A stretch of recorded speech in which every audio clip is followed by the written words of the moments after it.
Hello students, welcome to this lecture number 9. Today we will be talking about sequence network of transmission line and transformer. So till now what we have done I will be telling you.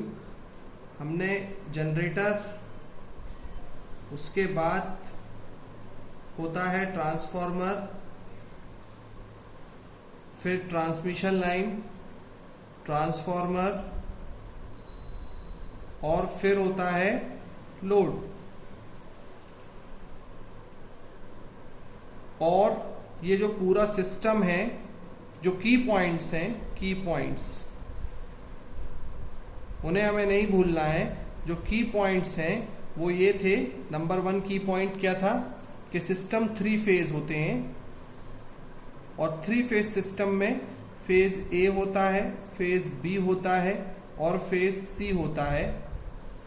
और तीनों phase और system में asymmetrical fault भी आ सकती है और symmetrical fault भी आ सकती है।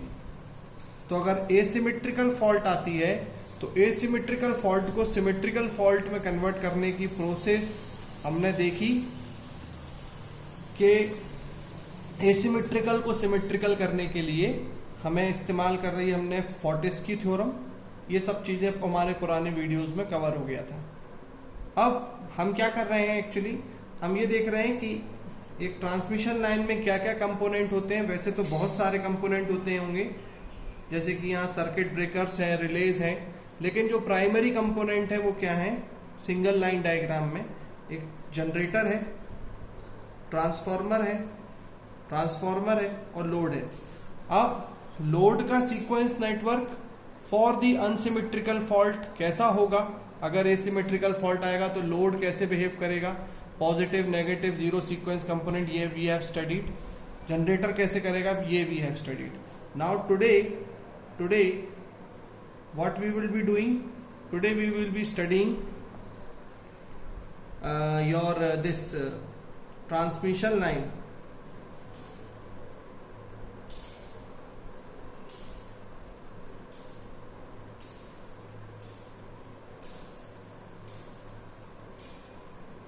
ट्रांसमिशन लाइन को देखते हैं। तो देखिए स्टूडेंट्स, बड़ा सिंपल लॉजिक है ट्रांसमिशन लाइन को देखने का। आप जानते हैं कि हमारे पास ट्रांसमिशन लाइन सिंपल रहती है, 3 फेज रहती है। फेज ए रहता है, फेज बी रहता है और फेज सी रहता है। तो फेज ए में जब भी करंट फ्लो होगा, बी में फ्लो होगा, सी में फ्लो होगा, तो इन तीनों में 3 चीजें होती हैं। एक होता है सेल्फ इम्पीडेंस या सेल्फ रिएक्टेंस जिसको बोलते हैं, क्योंकि जब अल्टरनेटिंग करंट फ्लो होगा तो there will be a generation of magnetic field, और जिसको हम बोलते हैं सेल्फ इंडक्शन। तो एक होता है सेल्फ इम्पीडेंस और एक होता है म्यूचुअल इम्पीडेंस। और सेल्फ इम्पीडेंस मतलब इसको रिएक्टेंस भी बोल सकते हैं। और रिएक्टेंस अगर हम इग्नोर कर दें रेजिस्टेंस को तो रिएक्टेंस भी बोल सकते हैं। तो सेल्फ इम्पीडेंस मतलब क्या हो गया और म्यूचुअल इम्पीडेंस मतलब क्या हो गया। सेल्फ इम्पीडेंस मतलब ए का इम्पीडेंस यानी ZAA या XAA, ZBB या XBB और ZCC या XCC। और यहां पर क्या होता है, म्यूचुअल इम्पीडेंस का मतलब क्या हो जाता है, ZAB, सही है ना, फिर ZAC, फिर ZBC। अब देखो ए के ऊपर बी से हो गया, बी ए के ऊपर सी से हो गया, 2 हो गए। फिर बी के ऊपर सी और बी के ऊपर ए, 2 हो गए। सी के ऊपर ए, सी के ऊपर बी। तो ऐसे मैंने अभी लिखे 3 हैं, लेकिन टोटल कितने हो जाएंगे, 1 के 2 तो 3 के 6। तो इसको हम एक मैट्रिक्स फॉर्म में अरेंज करके एक डेरिवेशन निकालते हैं students. I am not telling you that derivation. और वो जो डेरिवेशन आता है वो कुछ ऐसा कंप्यूट होगा, Z0, Z1 और Z2, ये 3 कंपोनेंट हमें पता करने रहते हैं हमेशा, Z0, Z1, Z2। और इनकी जो वैल्यू आती है वो कुछ इस तरह से निकल के आएगी कि आपको यहां आ जाएगा ZS प्लस 2ZM, इसको हटा लेता हूँ, थोड़ा मैट्रिक्स बड़ा है।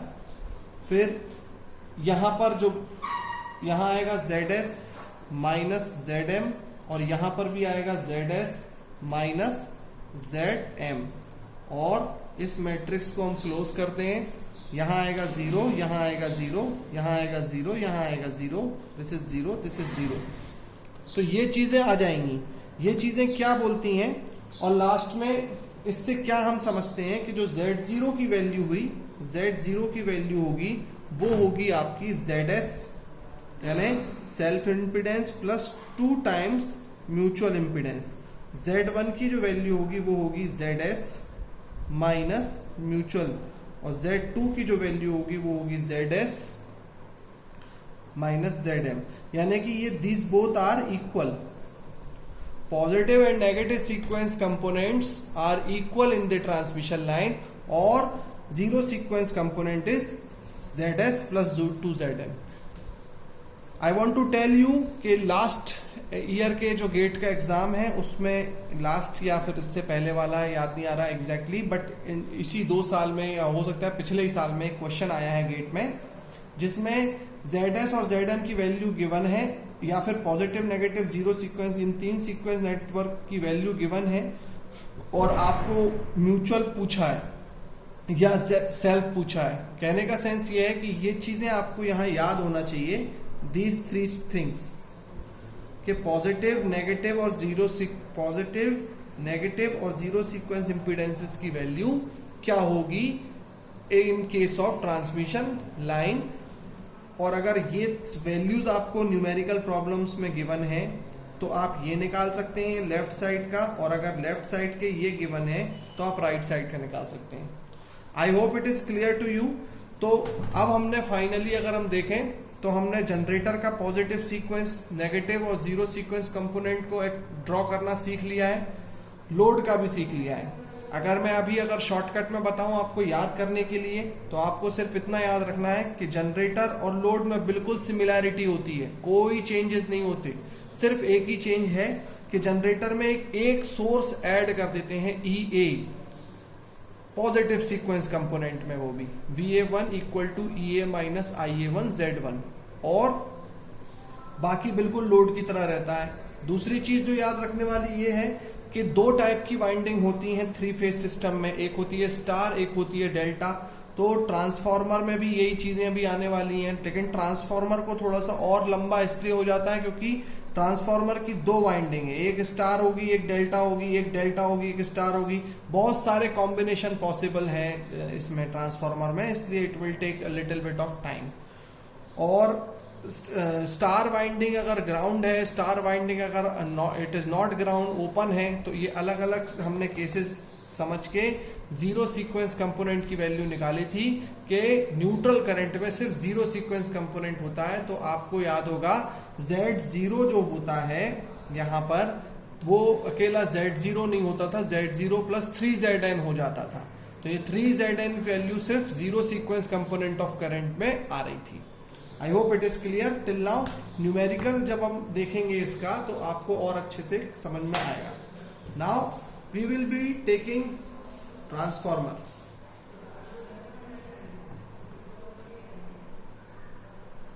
अब हम आज बात करेंगे, लास्ट हमारा सीक्वेंस नेटवर्क है and that is 3 phase transformer.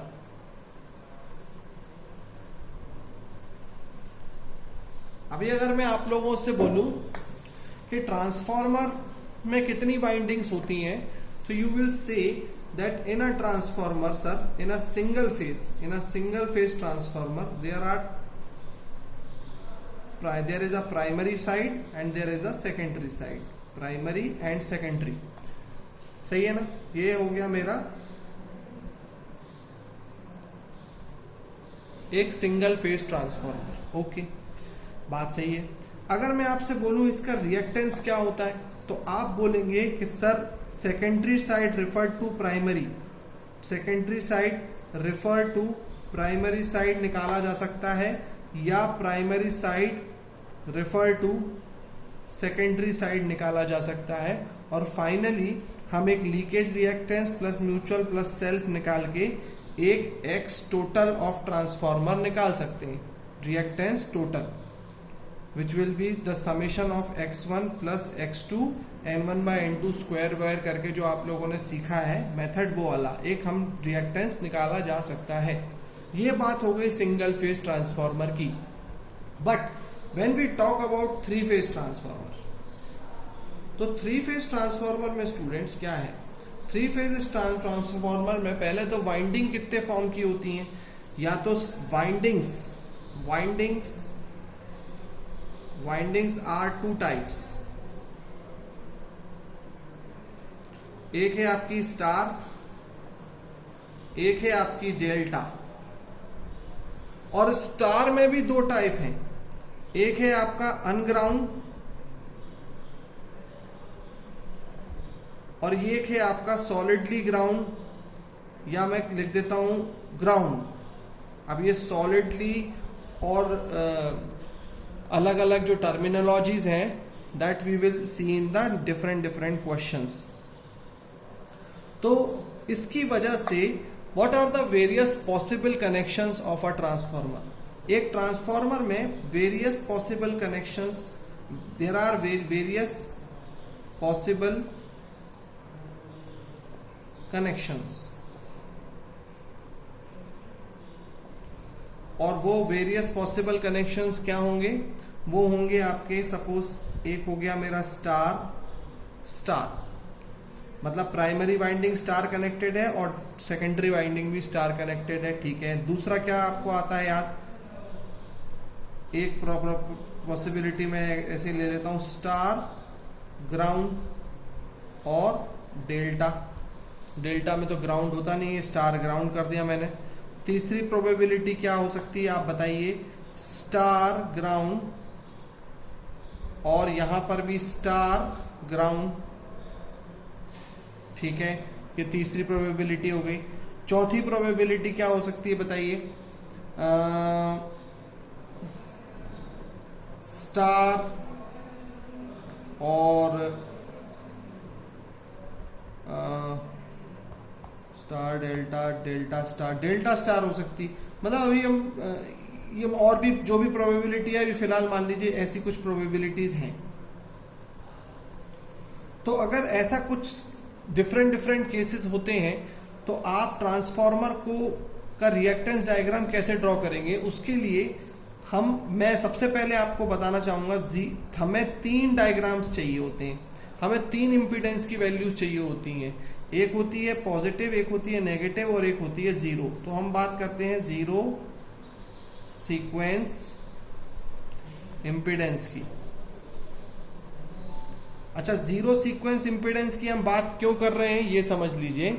Zero sequence impedance की हम बात इसलिए कर रहे हैं पहले, और पॉजिटिव नेगेटिव की बात इसलिए नहीं कर रहे हैं स्टूडेंट्स, क्योंकि पॉजिटिव और नेगेटिव क्या होते हैं, they both are opposite to each other, और पॉजिटिव और नेगेटिव सीक्वेंस कंपोनेंट वही कंपोनेंट ऑफ इंपीडेंसेस हैं जो कि हम यहां से वहां रेफर करके निकाल लेते हैं, ठीक है। तो मैं आपको जीरो सीक्वेंस इंपीडेंस का एक डायग्राम बना रहा हूं, क्योंकि इंपॉर्टेंट जीरो सीक्वेंस इंपीडेंस ही होता है ट्रांसफॉर्मर का जानना। और वो क्या जानना है आपको इसमें, कि ये डायग्राम आपको बहुत अच्छे से ध्यान से अपने रखना होगा।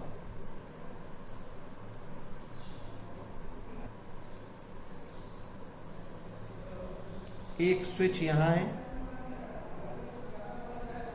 एक स्विच यहां है,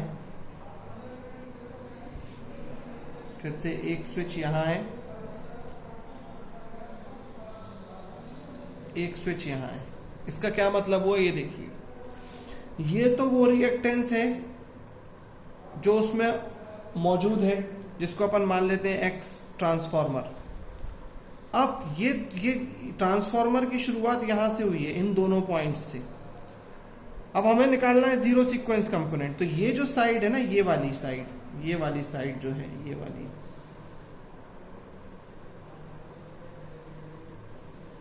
this side is the primary side and this side is the secondary side, ठीक है। तो this is primary side and this one is the secondary side. अब प्राइमरी साइड और सेकेंडरी साइड क्या बिहेव शो करेंगे वो मैं यहां पर आपको नोट डाल के लिखाता हूं। अगर स्टार वाइंडिंग होती है तो आप जानते हो स्टार में दो पॉसिबिलिटी है, एक स्टार है और दूसरा है स्टार ग्राउंड। अगर स्टार ग्राउंड रहता है तो आप याद करो, अगर ग्राउंड नेटवर्क में क्या होता था, there is a presence of neutral current, और जिसकी वजह से न्यूट्रल करंट जिसकी वजह से there is a 3 times Zn impedance होता है, यानी करंट पास होता है। अगर स्टार है तो we will mark it as open circuit.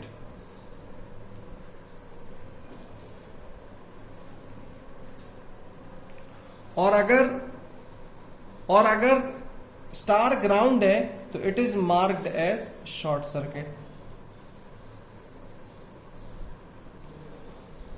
और अगर स्टार ग्राउंड है विथ सम न्यूट्रल इंपीडेंस तो ये हो जाएगा short circuit with some impedance. सही बात है। और अगर चौथा केस डेल्टा है तो डेल्टा अगर प्रोवाइडेड है आपको तो डेल्टा का मतलब होता है शॉर्ट सर्किट। ये 4 केस एक हो गए, पहली बात तो ये। और इसका मतलब अब जो स्टार है ये तो स्टार के केस हो गए, ये डेल्टा का एक सिंपल केस हो जाएगा। ये स्टार के केस हो गए और डेल्टा का ये केस हो गया। इसका क्या मतलब है, 1 मिनट और समझ लेते हैं। जो स्टार होगा, इसको आप नोट कर लीजिएगा, जो स्टार होगा वो सीरीज में हम उसको ऑपरेट करेंगे और जो डेल्टा है वो पैरेलल की कंडीशन शो करेगा। यानी ये वाला स्विच और ये वाला स्विच स्टार को शो करेगा। ये ऊपर के these 2 switch will show the star and these 2 switch will show the parallel delta. Parallel switches are showing the delta and the series switches are showing the star. Now let us try to examine what I have told you. अब suppose कीजिए circuit star है, okay. Star ground और star लेते हैं जैसे सबसे पहले। तो स्टार ग्राउंड तो पहली ये प्राइमरी साइड में हमें पता चल गया कि स्टार है, मतलब डेल्टा नहीं है तो डेल्टा को तो गायब कर देंगे हम, तो डेल्टा नहीं है। अब देखो मैंने ये वाला पॉइंट और ये वाला पॉइंट बना के बता रहा हूं कि डेल्टा नहीं है। देखो इस अकेले स्टार ग्राउंड के 2 स्विच हैं और इस पर्टिकुलर पार्ट के 2 स्विच हैं। अब आप देखो स्टार ग्राउंड आपको कनेक्शन अगर गिवन है, इसका मतलब है ऐसे समझो कि ये कोई न्यूमेरिकल है और न्यूमेरिकल में बोला क्या होगा, एक देयर इज अ ट्रांसफार्मर और उसमें ऐसे शो कर देते हैं आपकी बार स्टार ग्राउंड और delta. This there is a star grounded delta transformer, ऐसा लिखा हुआ एक क्वेश्चन है। तो इसका 0 सीक्वेंस इंपीडेंस आप क्या सोचेंगे? तो मैंने यही आपको बताया कि देयर आर वेरियस कॉम्बिनेशन जिससे ये ट्रांसफार्मर्स लगे हो सकते हैं। तो अगर ये कॉम्बिनेशन लगा है या कोई भी कॉम्बिनेशन, अब अगर स्टार की बात कर रहे हैं तो स्टार में ये 2 आ गए, 2 switches will be for this primary, 2 switches for this secondary.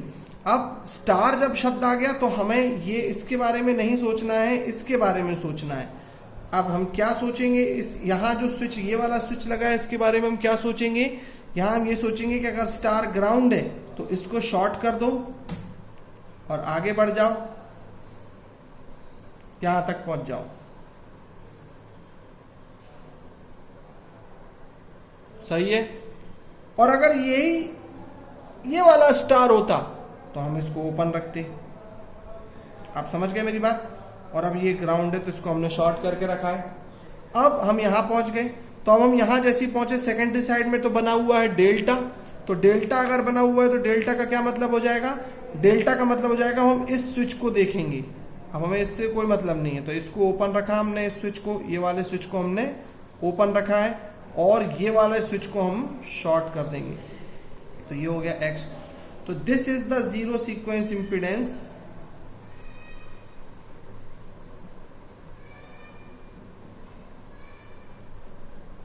Diagram of क्या बताइए, of star ground delta transformer. Okay, now suppose you are having another type. और आप बताइए, जैसे सपोज करिए स्टार ग्राउंड और स्टार ग्राउंड है, तो मैं इसको मिटा रहा हूं. अगर अब आपसे कोई पूछे draw the sequence network of star ground and star ground, तो आप कैसे बनाएंगे star ground and star ground? Simple, यहां पर ट्रांसफार्मर रिएक्टेंस, अब आपको मालूम है ये पोर्शन है मेरा, ये पोर्शन स्टार के लिए, ये पोर्शन डेल्टा के लिए. अब दोनों जगह से डेल्टा गायब है, तो बीच वाली लाइन तो आएगी ही नहीं. बीच वाली लाइन नहीं आएगी तो अब आएगा क्या? ये स्विच और ये स्विच और ये और ये. अब दोनों तरफ ग्राउंड है तो इसको भी क्लोज कर दो, इसको भी क्लोज कर दो, हो गई बात खत्म. तो this is the zero sequence impedance of क्या? Zero sequence impedance of transformer for star ground star ground. अब मान लीजिए थर्ड केस ले लेते हैं, case number 3. Star it is grounded with a impedance Zn, star ground with a impedance Zn, और दूसरी side है मान लीजिए सिर्फ और सिर्फ स्टार या star ground with an impedance, और मैं दूसरे साइड ले लेता हूं डेल्टा. लो डेल्टा. अब आप बना सकते हैं क्या इसको? बिल्कुल बना सकते हैं. ट्रांसफॉर्मर का रिएक्टेंस ड्रॉ करेंगे, सेकेंडरी साइड पे चलते हैं. याद करो, यहां स्विच रहता है, यहां स्विच रहता है, यहां स्विच रहता है, यहां स्विच रहता है. ऐसा है, ये नॉर्मल डायग्राम है. ये है ट्रांसफॉर्मर एक्स टोटल, जो ट्रांसफॉर्मर का रिएक्टेंस है. हमें सिर्फ जीरो सीक्वेंस इंपीडेंस पे कंसंट्रेट करना है. अब आप बताओ स्टार डेल्टा, तो पहले डेल्टा. डेल्टा मतलब इन दोनों में से किसको देखोगे? इसको देखोगे, इसको कर दोगे शॉर्ट, इसको रखोगे ओपन. इस साइड स्टार शब्द जुड़ा है तो ये ओपन रहेगा, तो ओपन रहेगा तो इसको हटा ही देते हैं.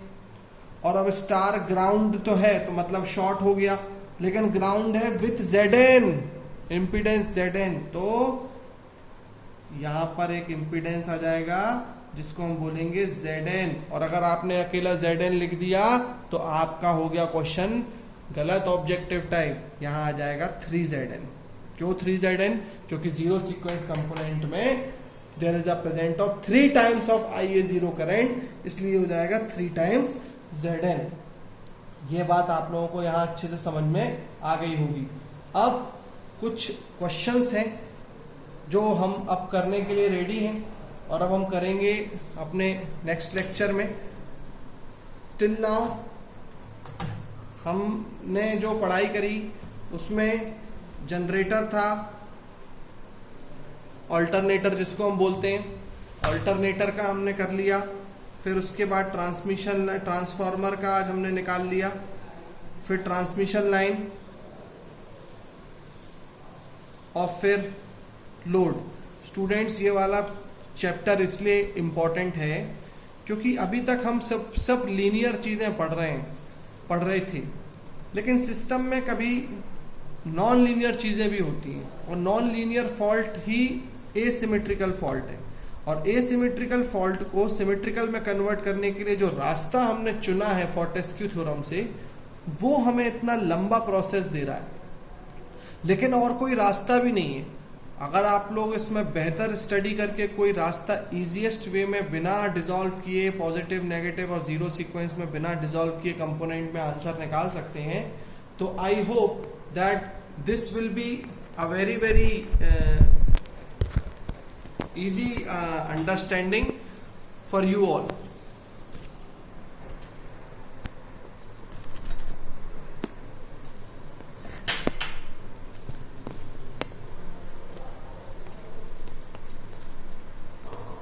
मैं इसको से रख लेता हूँ।